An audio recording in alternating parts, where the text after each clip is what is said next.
All right, what's going on, everybody? Welcome back to OneClass. My name is Kevin, and I'm going to be walking you through some economics questions today. A little bit of a background about me. I hold both a bachelor's degree and a master's degree in economics, and I also work full-time as an economist. And what I'm going to do today, I think I got 10 questions here. I'm going to work through what our junior tutor said, identify any errors, and add anything that I think will be relevant. And just generally kind of go over their answers and come to solutions. That note, we can get started here. Looks like it's working.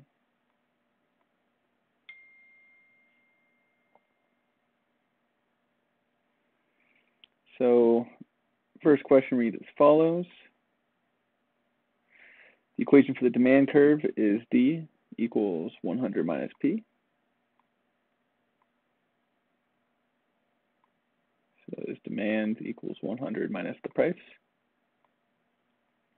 And that means that the intercept on the price axis is 100 and the intercept on the quantity axis is also 100. Draw that out as well.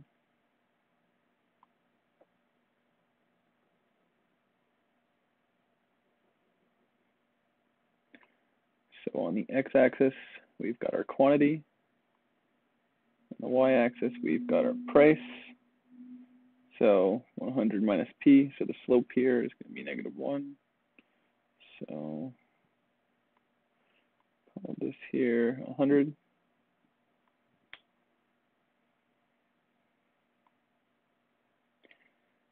Slope down, the slope is -1, and it will meet the x-axis when the quantity equals 100. And that is our demand curve. The slope of the demand curve is -1, as I said, and the equation for the supply curve is S equals 9 times P.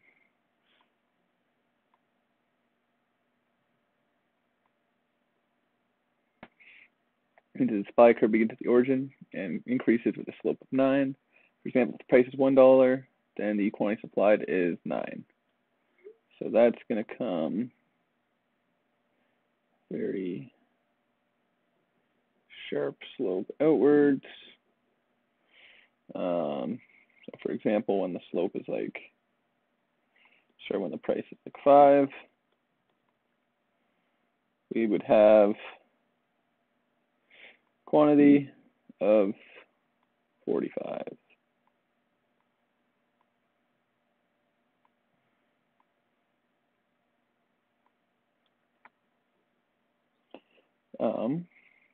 So if the price is $20, the quantity supplied is 180. Same thing as I just drew. I'm not going to redraw it like that, but draw these curves. You'll notice that the intersection of supply and demand occurs at a price of $10 and a quantity of 90. So we can draw that intersection here.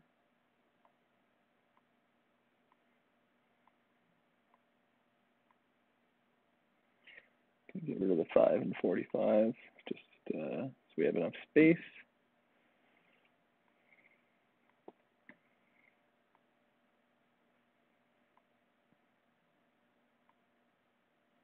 $90 when the price is 10, and that's going to be our equilibrium. So the market clearing price will be $10. We will call it the autarkic equilibrium in this market. I've never heard that before, but so A asks what is consumer surplus, and B asks what is producer surplus. So total surplus is going to be the area to the left of the equilibrium, above the supply curve, and below the demand curve. Where, if I remember correctly, it's actually been a while, the consumer surplus is going to be what's above the equilibrium price, and the producer surplus is going to be what's below the equilibrium price. I don't think I have that backwards, but I might. We'll check that in a second. So the consumer surplus, this area in here, is going to be, to get the area of this triangle, so we're going to go base times height divided by 2. So consumer surplus, I'm going to denote as CS. We're going to take the base, so from this point here, which is 0, over to the point of equilibrium is 90 along the x-axis. So our base is 90. Our height is going to be from 100 down to 10. So 100 minus 10 is also 90. So that's base times height over 2. Consumer surplus would then be 90 times 90 over 2. That should be 8100 over 2, I think. So our consumer surplus would then be 4050. I'm going to verify this with our computer or our junior tutor's answer, just to make sure it's correct. Similarly, our producer surplus would be this area here the other way. I should label them maybe CS and PS. Base would be the same, also 90, but the height is this time is going to be this length here. So 10 minus 0 is 10. So 90 times 10 over 2. And the producer surplus would then be 450. 90 times 10 is 900, divided by 2 is 450.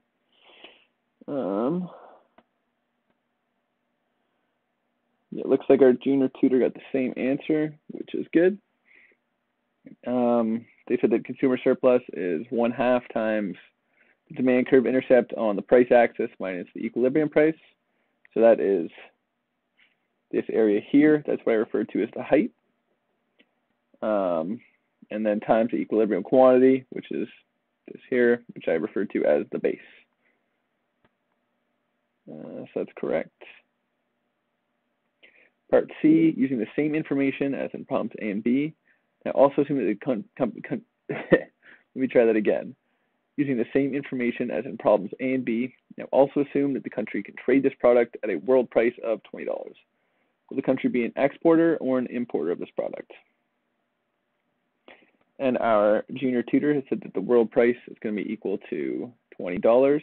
So we can now plug that $20 into the demand equation. So I guess this is part A. And part B. I'm going to zoom this out and move it up. I will do part C down here.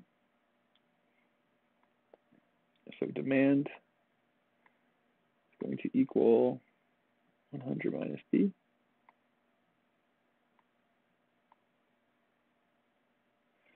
And you know the world price is 20, so we can say then that demand is going to equal 80.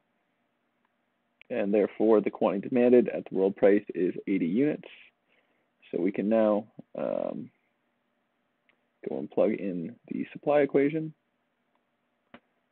Remember, supply equals 9 times the price. Here, we know that the price is $20 again. So 9 times 20 is going to equal 180.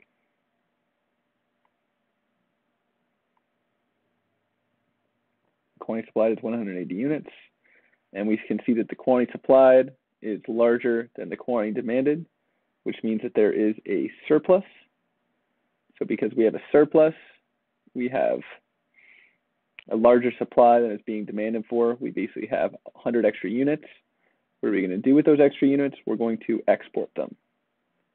So our junior tutor has said, when the quantity supplied exceeds the quantity demanded at world prices, the country tends to be an exporter. So therefore, I use the 3 dots to denote therefore, we will export.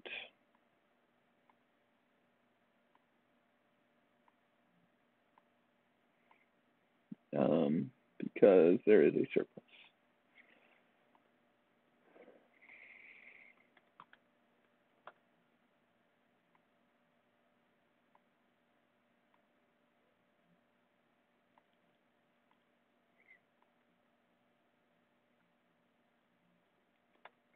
Just for the sake of time, I don't know if I'm going to do this whole question or not, but we'll keep going for now. Part D, continuing with the information in the previous problem, at a price of $20, what is the quantity demanded? Plug the price into the demand formula in problem A.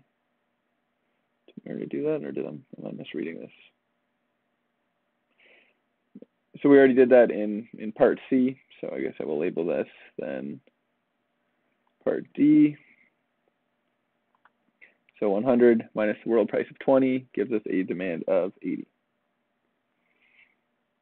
Part E, what is a new consumer surplus when the country begins trading at a price of $20?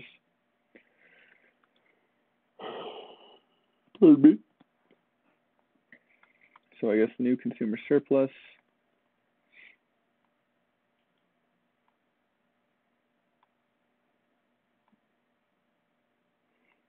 It's again going to be base times height over 2.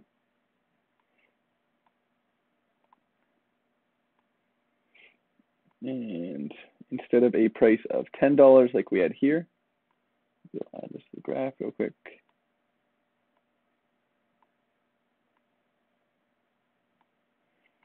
We've now got a price of $20,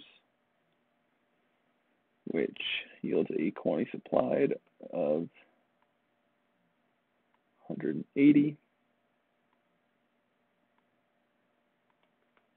but a quantity demanded of only 80. So what I did was I took the new world price, created a horizontal line. The point where it passes the demand curve yields the quantity demanded, and the point where it hits the supply curve yields the quantity supplied. So the consumer surplus is going to be the difference in this area here, so 100 minus 20.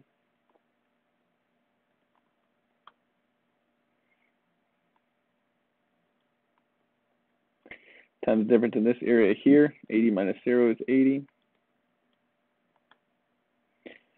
So 80 times 80 is going to be 6,400 over 2. We're going to have a consumer surplus of 3,200. And our junior tutor said the same thing.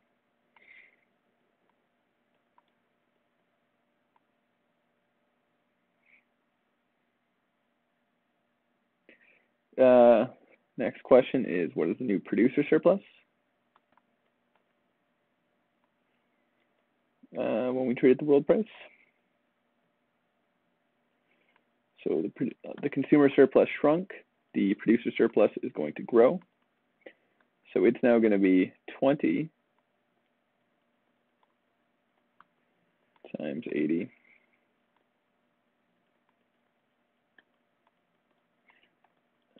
over 2. 1,600 over 2, that should be 800 if my math is correct.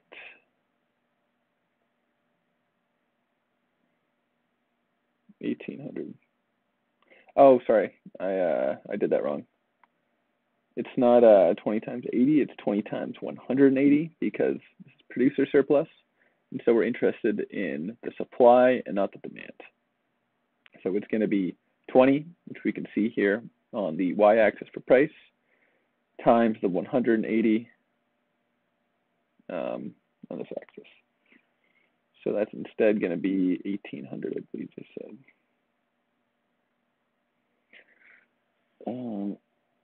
I'm just going to leave it there. Just in the sake of time, I do have 9 more questions. So I will say, excellent job. That's correct.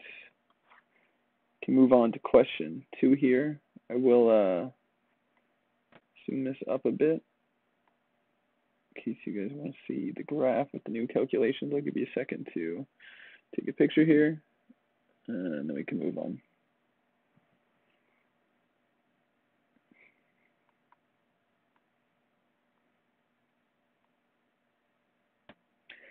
So question 2.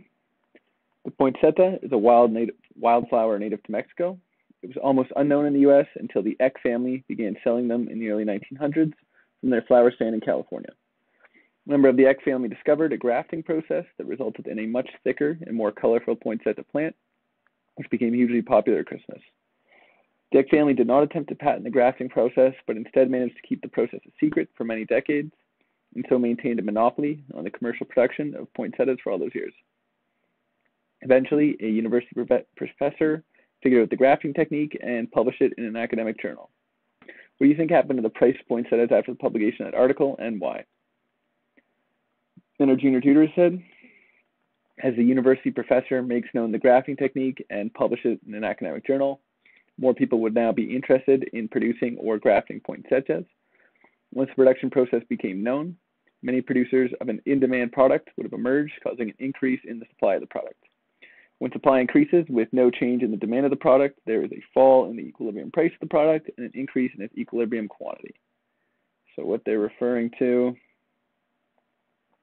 which are supply and demand graph here, we've got Q on the x-axis, P on the y-axis, supply slopes up,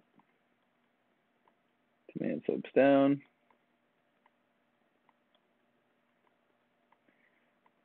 Point where they intersect is the equilibrium. We will call that P star and Q star. Now everybody already wants these poinsettias for Christmas, but there's only been one place to get them. Now that everybody can make them, the supply is going to increase. So that is characterized by a shift right in the supply curve. As a result, we would see a lower price and a higher equilibrium quantity. And this is characteristic of moving from a monopoly to perfect competition. In a monopoly, so I guess the X family had this huge barrier to entry. And it was an informational barrier to entry. Nobody else knew how to make the product they had. And so as a result, they were able to have a monopoly. Once this barrier to entry was removed by the professor figuring out how to make this poinsettia, it moved to a perfect competition because now everybody can make poinsettias, and one poinsettia is not going to be terribly different from another poinsettia. So people wouldn't have been able to charge a huge difference in prices for them. And eventually, as things globalized, everybody would become price takers.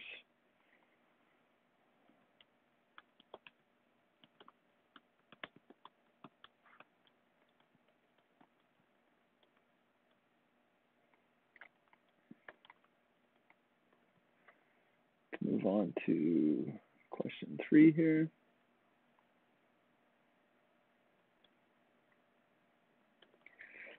List the characteristics that a market must, let me try that again. List the characteristics that a market must possess in order for it to be considered perfectly competitive. Discuss how these characteristics impact the firm in a perfectly competitive situation. We decide how much to produce and charge. What is that criteria the firm would use to decide how much to produce and charge? Please type it, no handwriting, that's no problem. Thank you for your time. So our junior tutor has said the 4 characteristics of a perfect competition are, I'm going to write these out because I think there's 6, or I always remember the 6. So I can hopefully add to the 4 they've listed here. Perfect competition.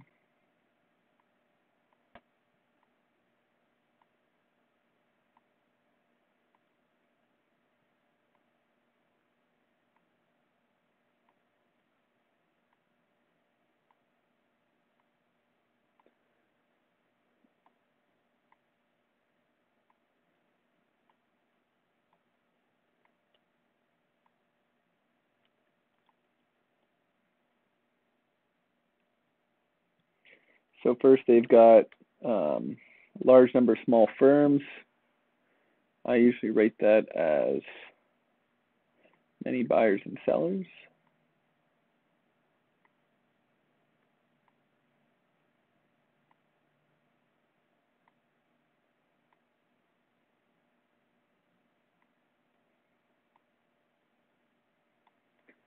Many buyers and sellers.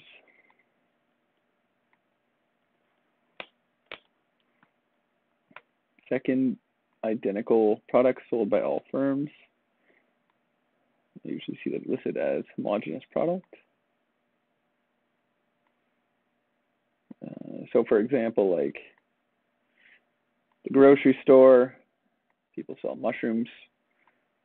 If somebody was charging $10 for a pack of mushrooms and somebody else was charging $2 for the same pack of mushrooms, obviously you're going to go with the cheaper pack every time because they're just mushrooms and they're all pretty well the same.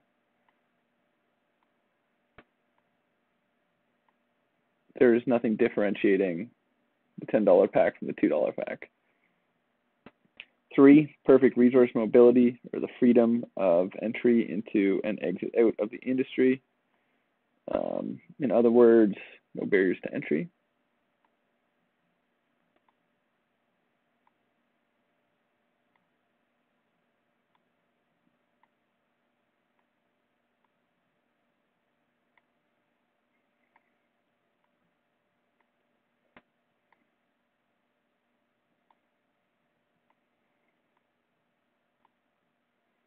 Four, perfect knowledge of prices and technology. I'm going to call that perfect information. So when there's asymmetric information, that's like with insurance, the insurer doesn't know what your behaviors are on a day-to-day basis. So there are imperfect information by insuring you. They don't know if you're reckless and going to jump in front of a car, etc. Whereas with perfect information, they would know that. 5, I would add that firms are price takers, which means they can't come into this market and set a price above or below what the market price is, because nobody will buy it. If they were to set it below, they'd be taking losses, and if they were to set it too high, they wouldn't make any revenue.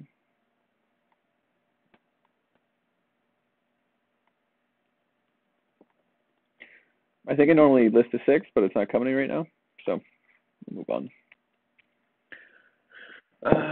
Back to the actual. Our junior tutor then carries on to say, these 4 characteristics mean that a perfectly competitive company is unable to exercise any control over the market. A large number of small firms, all producing the same products, means that there is a large number of perfect substitutes for the output produced by any given company. So for example, if one mushroom company goes under, no big deal if you'll just buy somebody else's mushrooms at the grocery store. You probably don't really care. This makes the demand curve perfectly elastic for a perfectly competitive firm's output. Freedom of entry and exit from the industry means that capital and other resources are perfectly mobile, that entry barriers cannot be erected. So barrier to entry is like, for example, in the last question, only one family on Earth knew how to make the poinsettias. That's a barrier to entry because obviously a new firm can't come in and sell poinsettias if they don't know how to make them. Perfect knowledge means that all firms operate on the same footing, that buyers know of all possible perfect substitutes for the good, and the companies actually produce the same products. Since everybody has perfect information and firms are price takers, hence price is equal to the marginal cost, which is equal to the marginal revenue, which is equal to the average revenue in such a market. Average revenue is equal to marginal revenue because the price is uniform, the products are identical. And in addition to the total revenue, marginal revenue is the price of the product's annual revenue. For profit maximization, marginal cost is equal to marginal revenue, and the addition to the total cost is equal to the addition to the total revenue. Hence, MR equals AR equals MC.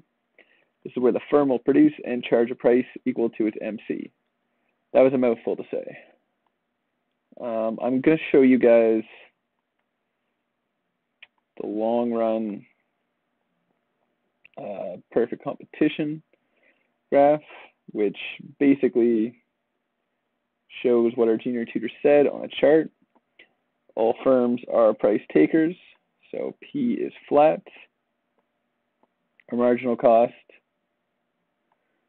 is always going to slope upwards.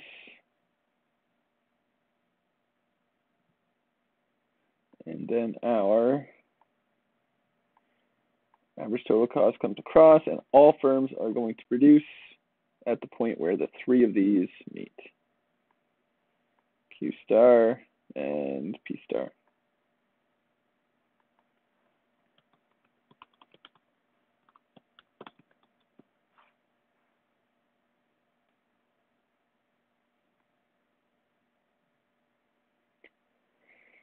We can move on to question 4.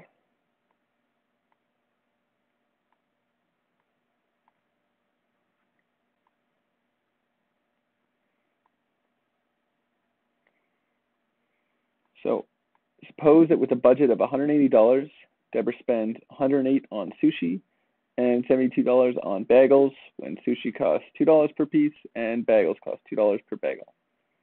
But then, after the price of bagels falls to $1 per bagel, she spends $50 on sushi and $50 on bagels.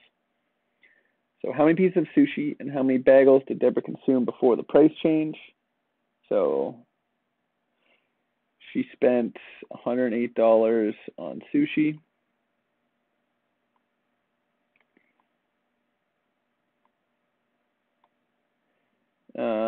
And sushi was $2 a piece. So we can say 108 equals 2S. So to get the number of sushi, we're just going to divide 108 by 2, which I think is 54. Yes. So she would have been eating 54 pieces of sushi before the price change. Similarly, she spent $72 on bagels. Money well spent, if you ask me. And those were also $2 a piece. So same thing, 72 over 2. She then would have had 36 bagels before the price change. Yeah, so Janine The Tutor came to the same conclusion, which is good. So at the new prices, how much money would it have cost Deborah to buy those same quantities, the ones that she consumed before the price change? So the new price of sushi, so I guess that's A. This is B.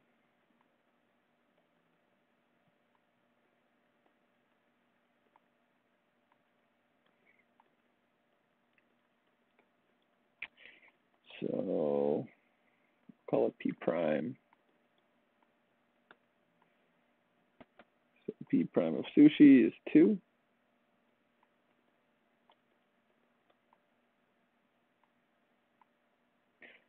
It says it doesn't change. Okay. And the P prime of bagels, new price of bagels, is going to be 1.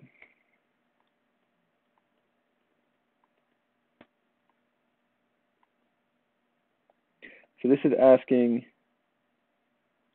so she buys the same quantities, but now at the new prices. So she would spend, she's still buying 54 pieces of sushi, and they're still going to cost $2 a piece.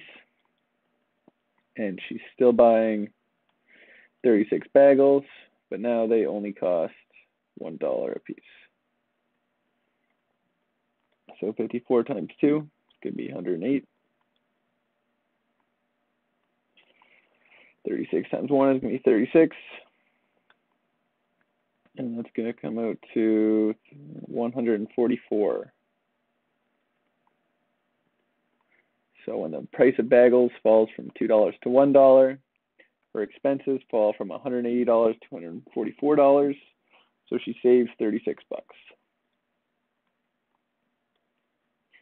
Our Janine The Tutor said the same. So part C. Part C. Given that it used to take Deborah's entire $180 to buy those quantities, how big is the income effect caused by the reduction in the price of bagels? So I believe, at least that's what I just walked us through. Originally, she had to pay $180 to consume that amount. Now she has to pay $144 to consume the same amount as before. So the income effect was $36 reduction in her expenses. And our junior tutor said the same thing. So I'll leave that up for you guys to take a question, or to take a picture, sorry.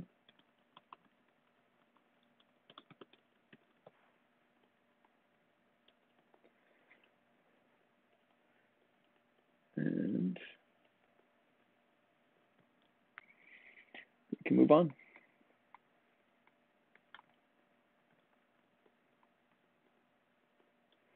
Question 5. Why is licensure an important practice in the delivery of healthcare? Answer in 2 to 3 paragraphs. Include resources if you want, but provide the citation.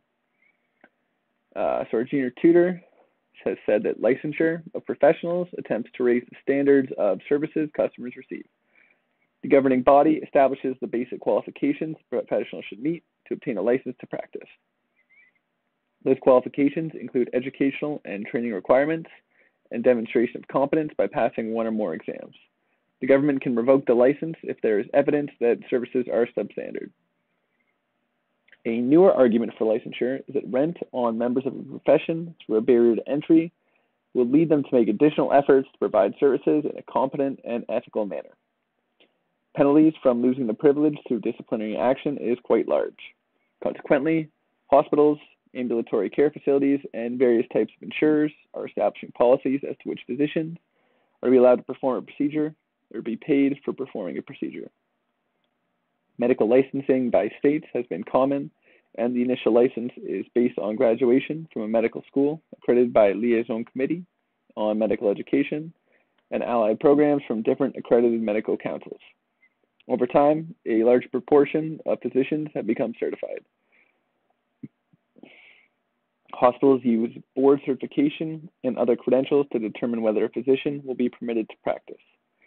The increased supply of physicians has been critical to many of the competitive developments in the market for physician services.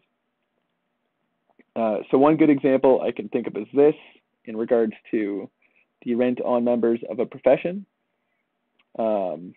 Is I know in the field of social work, they need to pay a fee of I think it's about $250 every year in order to remain registered with their union. Sorry, I lost my train of thought here.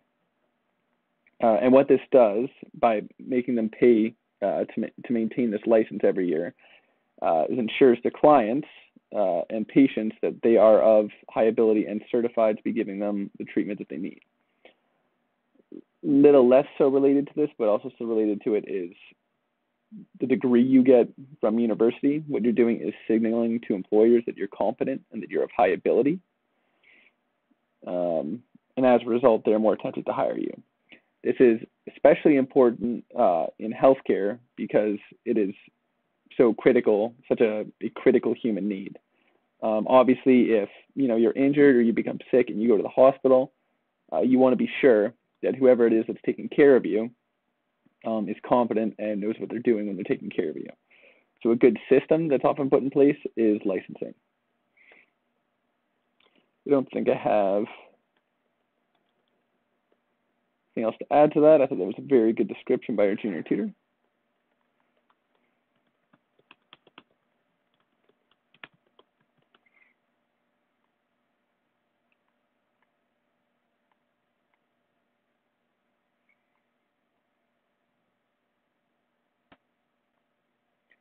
Question 6. During the recession of 2008 and 2009, many workers who lost their jobs were unable to afford to move to a new job in a new city and pay rent, or buy another home because they could not sell the home they were in that still had mortgages. This is because of the crash of the housing market caused by the financial meltdown associated with subprime mortgage lending. What effect would you expect this to have on the natural unemployment rate? Our junior tutor said, as said by Friedman, at any moment, there is some level of unemployment which has the property that it is consistent with equilibrium in the structure of real wages. The natural rate of unemployment is a level that would be ground out by the Walrasian system of general equilibrium equations. If provided there is embedded in them the actual structural characteristics of the labor and commodity markets, including market imperfections, stochastic variability in demand and supplies, cost of gathering information about job vacancies, labor availabilities, the cost of mobility, and so on. In this situation, natural unemployment rate will increase. As in recession hit situation, there is almost no chance of new job creation. The workers were also not in a position to move to a new city, so natural unemployment rate goes increase as well. And you can even think of, it's a very similar situation in the recession that we're experiencing right now, and will be experiencing more so in the coming years. It's a little more prevalent to the question, the financial crisis of 2008-2009 is, because it was more related to housing. But essentially, when a recession hits, unemployment rates usually spike. When a recession hits, people stop consuming, they start saving, jobs are lost, and as a result of jobs being lost, obviously the unemployment rate spikes. So what our junior tutor said here is essentially that in a recession, we see unemployment go up.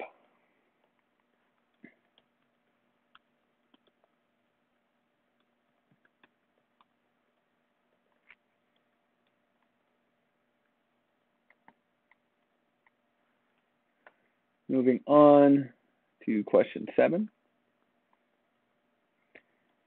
As you may be aware, most sports stadiums or event arenas are constructed using tax dollars. The Cardinal Stadium was financed using a sales tax on rental cars and hotel rooms. Are these facilities public goods or private goods? Explain why. So if we remember, a public good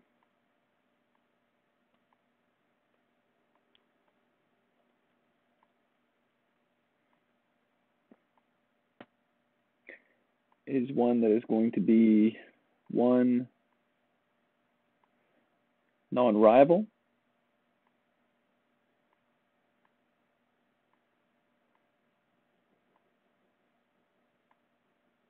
and 2, non-excludable.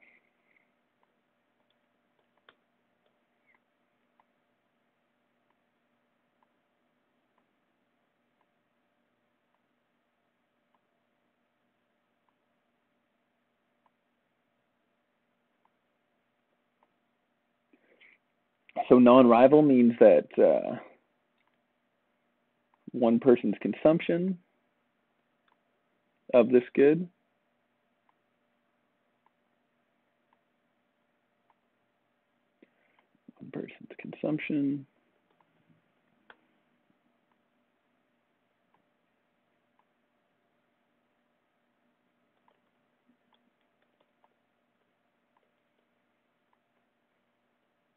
does not take away from another's.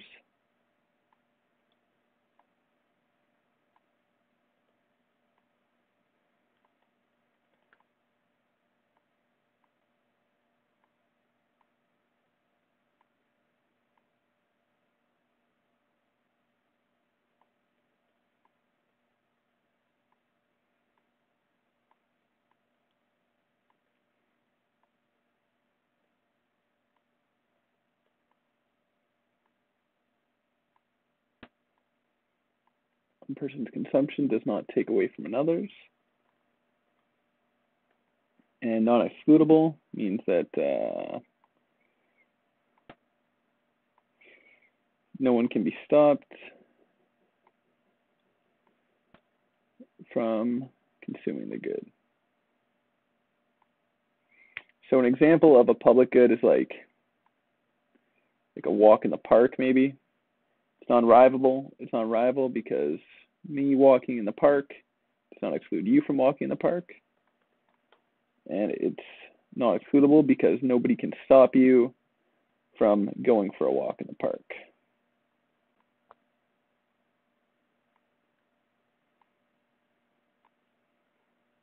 Private goods, on the other hand, are rival and they are excludable.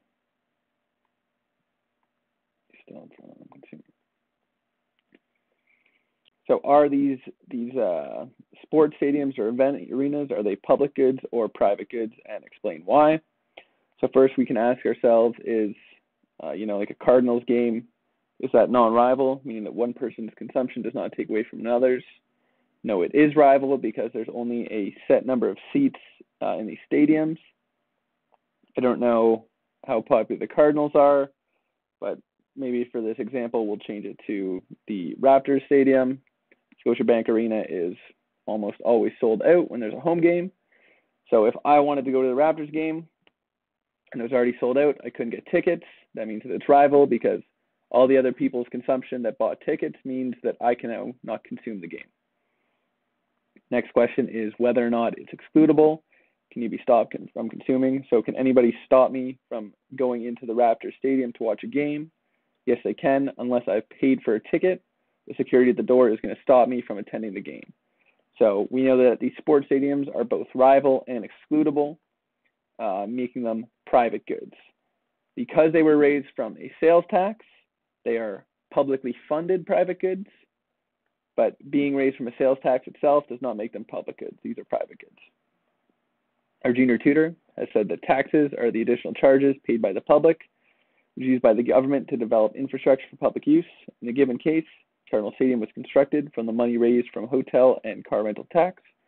These are the two most common taxes used to obtain financing for stadiums. Apart from these taxes, lottery revenues are used for the same. Since the money paid by the people is used by the government to construct stadium for the people, it is a public good. And that's incorrect. That is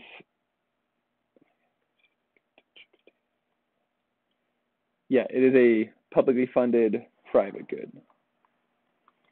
So I will write up why in the solution here.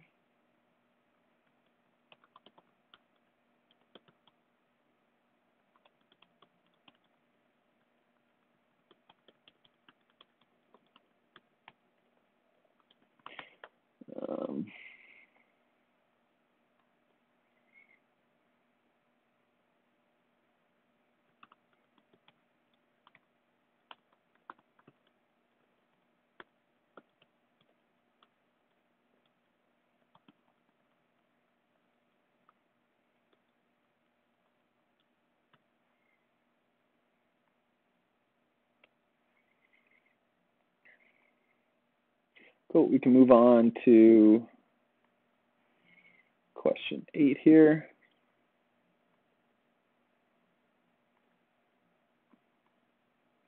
Question 8 reads, compile a timeline. Oh, yeah.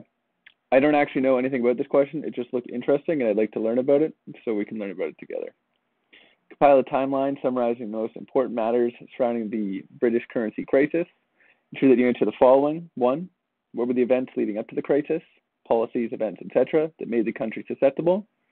2, what was the defining moment that precipitated the attack? 3, what happened in the aftermath of the crisis? And 4, how was the crisis resolved? What were the solutions? And it looks like our junior tutor has come up with a very in-depth answer here, which is exciting stuff. So they've said that a currency crisis is a type of financial crisis and is often associated with a real economic crisis. Currency crises can be especially destructive to small open economies or bigger but not sufficiently stable ones. Governments often take on the role of fending off such attacks by satisfying the excess demand for a given currency using the country's own currency reserves or its foreign reserves. This is why a lot of Europe uses the euro and not individual currencies for each government. Since the early 1990s, there have been many cases of currency investors who have been caught off guard, which leads to runs on currencies and capital flight. A currency crisis is brought on by a decline in the value of a country's currency. This decline in value negatively affects an economy by creating instabilities in exchange rates, meaning that one unit of the currency no longer buys as much as it used to in another. To simplify the matter, we can say that crises develop as an interaction between investor expectations and what those expectations cause to happen. This is in part why Canada essentially pins the Canadian dollar to the US dollar and aims to keep it about, it's worth about 75 to 80% of that of the US dollar.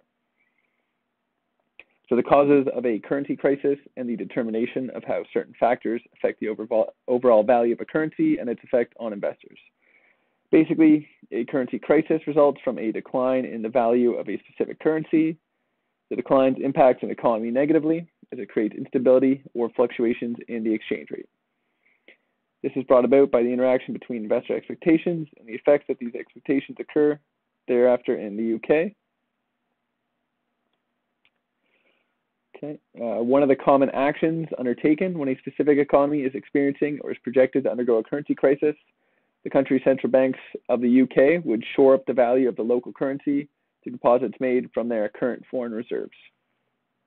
The difference that is covered is the pegged exchange rate and the actual value of the currency vis-a-vis another currency.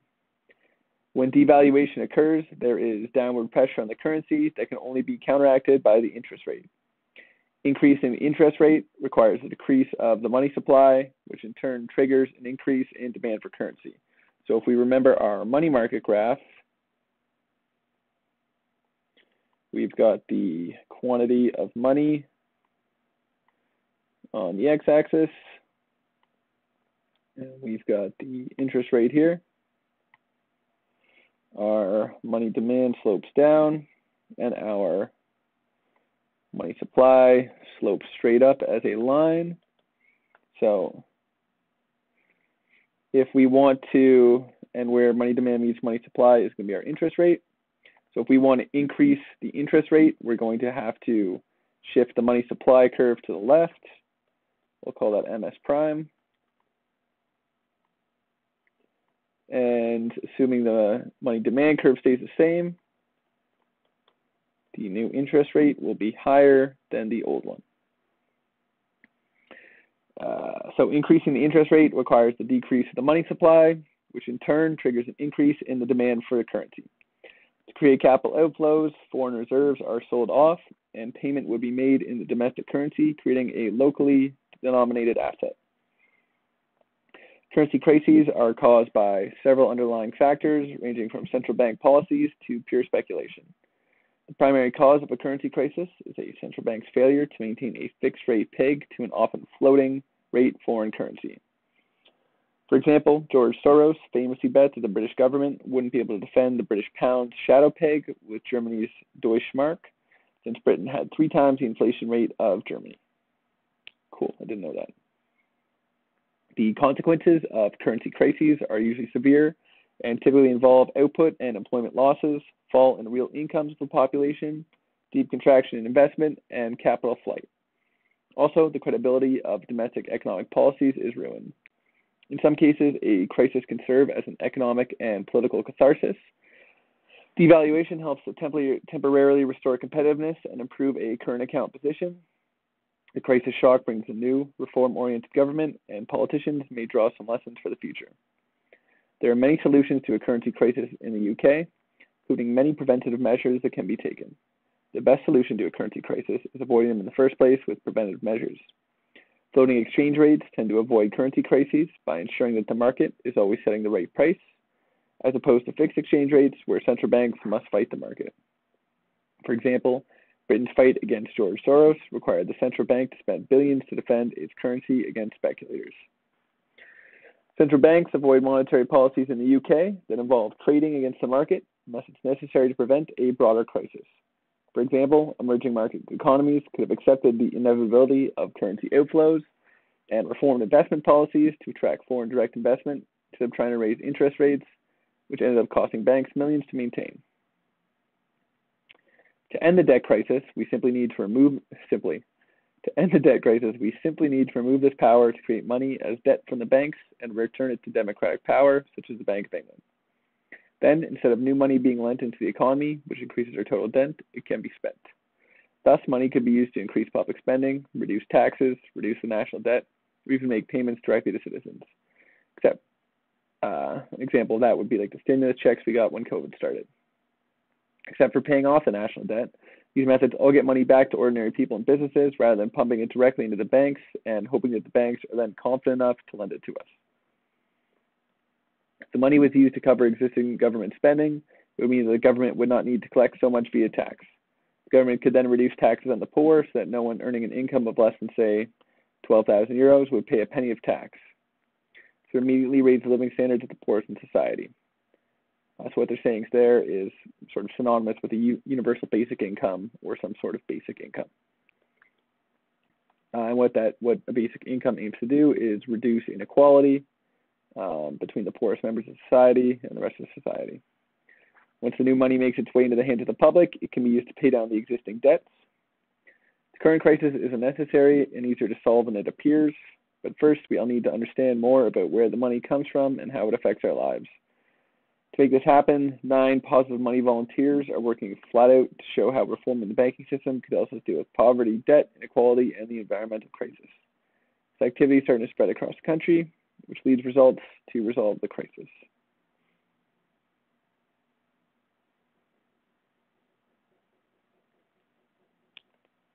Interesting.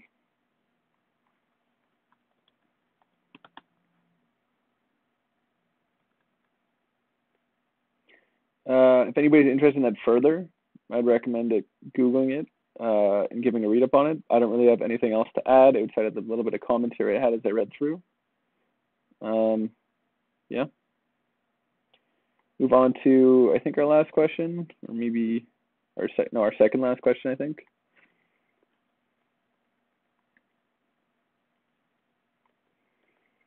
So number 9 reads as follows. One way that insurance companies can reduce the moral hazard problem is to A, engage in genetic testing to determine who is more likely to be high risk. B, insure only customers with good morals. C, make insurance customers pay a deductible before the company pays on a claim. Or D, eliminate co-payments on insurance claims. So for those that don't know, moral hazard, sorry, I lost my train of thought here. Somebody's trying to phone me.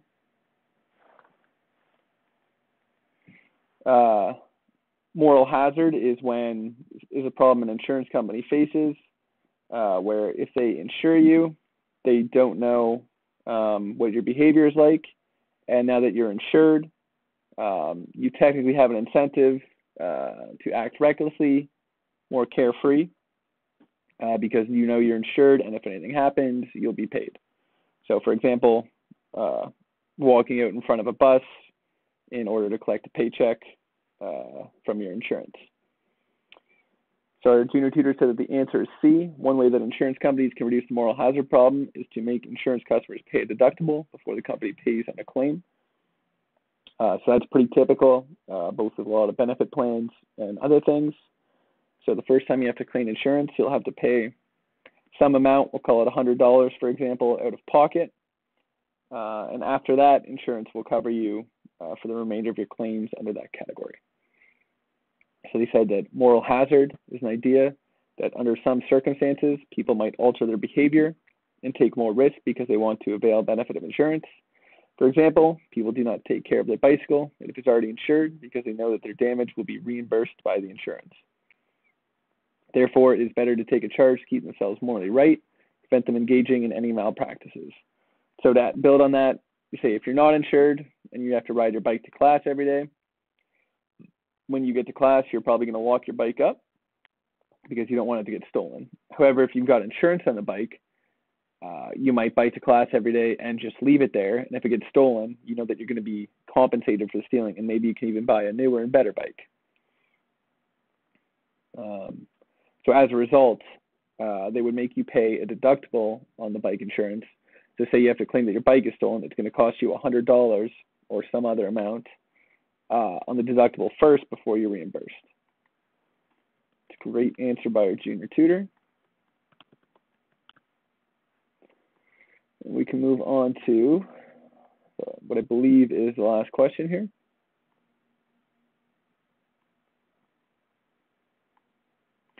Question 10. Using the expenditure approach, calculate GDP using the following data. So we've got consumption, different kinds of consumption, investments, government spending, exports and imports. So the expenditure method says if I remember correctly, GDP is going to equal C, consumption, plus I, investment, plus G, government spending, plus NX, where NX is made up of exports minus imports. NX stands for net exports. So we've got calculate GDP using the following data. So our junior tutor, so the GDP is going to equal 7,600 for C, which is consumption. That does not include consumption of durable goods and non-durable goods. So we would have 7,600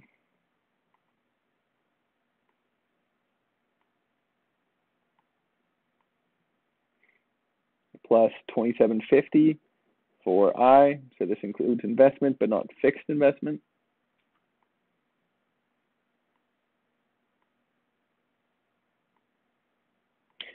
G, government spending, is typically said as government spending net of transfers. So it's not going to include transfers, I believe. Yeah, so it doesn't include transfers.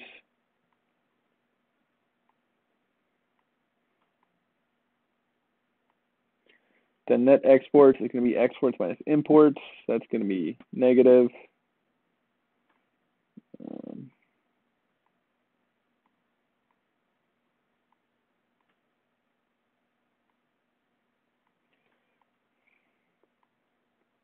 And this is going to come out to 11,175. What to include and not include here is evading me because I haven't done this style of question in quite some time. I would recommend looking into the individual components of each. I did remember that it's net of transfers, but as far as consumption investment, why fixed investment doesn't count or why we don't include consumption of non-durable goods, I don't remember. So you could do a quick Google search, and that would help you determine what we do and do not include in the expenditure approach to GDP. 7, what is the importance of measuring per capita GDP? The decent indicator of well-being for one, but our junior tutor, the importance of measuring per capita GDP is that it measures the relative performance of the countries when countries are compared with each other, and it reflects the living standards of the people. And that kind of goes hand in hand with what I was saying with well-being. GDP is an imperfect measure of the general well-being of a country, or in this case, a person when we're talking per capita. But it is better than nothing. 8, what is the underground economy? How does it affect GDP calculations? Provide 3 examples of underground economy transactions. Our junior tutor. So the underground economy, the transactions that go unreported or underreported due to tax reasons to avoid it. Various examples of underground transactions are the black market, cash transactions that go unreported in any sector, and also home renovations that go unreported. IT affects GDP calculations as GDP becomes underestimated due to this underreporting of transactions. So this is pretty prominent in the trades. A lot of people that work in the trades will do side jobs for friends, family, people they know through the network, etc. And what they'll do is they'll take cash for these transactions, and it sort of benefits both parties in that they won't be taxed for this transaction because it goes unreported. However, society as a whole is worse off for it.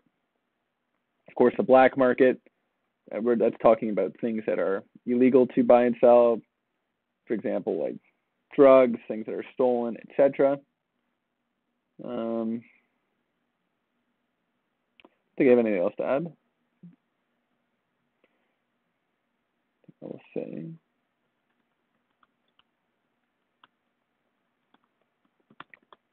I think that was the last question.